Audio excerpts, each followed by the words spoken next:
Good morning, Cesar. Thank you so much for your reply to my post. It's always good to talk to you. You're always so encouraging. And it's really important. I think it's vitally important that we as educators, as I've already said, find that balance between the subject curriculum and the real world.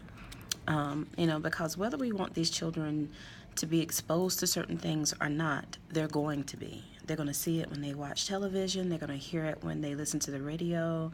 They're going to see it when they, surf, the internet.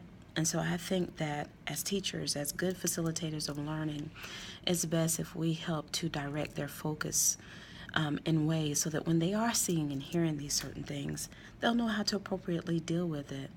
Like I said before, as a teacher, when I come into the classroom, I bring all of who I am with me. Well, so do the students.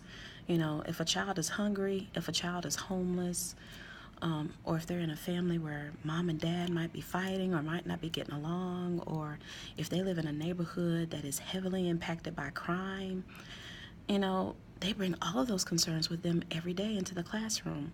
We might see a child that's sleeping, and as teachers, we might be like, just wake up, I'm teaching, you need to listen. Well, it could be that they're sleepy in class because they didn't sleep well the night before because they overheard mom and dad arguing, or they heard the police sirens going off into their neighborhoods and stuff like that.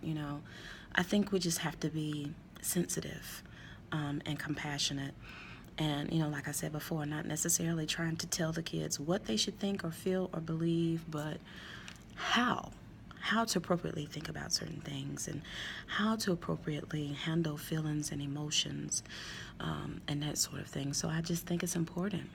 And, I try to stay away from certain topics. I really don't like necessarily discussing politics in the classroom, especially with what is happening recently in our country. But I think it's important, for our students to know, what is appropriate, what is not, what should people who have good integrity and good character and good morals, say and do. How should they carry themselves? How should they speak to other people?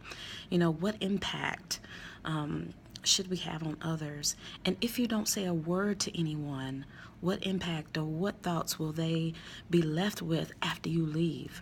Will they be able to say that this was a person who was kind, or this was a person who was gentle or generous or compassionate or what have you? So I just think it's, like I said before, vitally important that we find that balance. And I'm hoping that as I grow as a teacher that I'll be able to. Thanks, Cesar.